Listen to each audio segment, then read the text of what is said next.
Пайгамбарыбыздын сахабалары ушундай бир деңгээлдеги бир касиеттүү, улуу бир инсандар болгон. Алар Алланын ыраазылыгын таап алышкан. Алар дайыма ысык суукта пайгамбар саллаллаху алейхи вассалам менен бирге болгон. Сахабаларга пайгамбарыбыз бир жолу бир кыйын бир күнгө туш келип калганда, мен го силерге сөз бергенсиңер, Мединанын ичинде турганда, Мединанын коргонунда коргоп беребиз дегенсиңер. Бирок биз азыр Мединадан тышкары жакта жүрөбүз. Мени коргосоңор, коргодуңар, коргой, жок коргой албайбыз деп артка чегинип кетсеңер, мен силерге капа эмесмин деген пайгамбар саллаллаху алейхи вассалам Бадыр согушунун астында.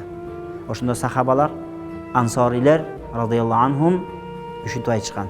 Я Расулалла деген, эгерде муну алдыда турган деңизге карап бизди ишара кылып, деңизге киргиле, чөккүлө десеңер, деңизге кирип кеткенге биз даярбыз деген да.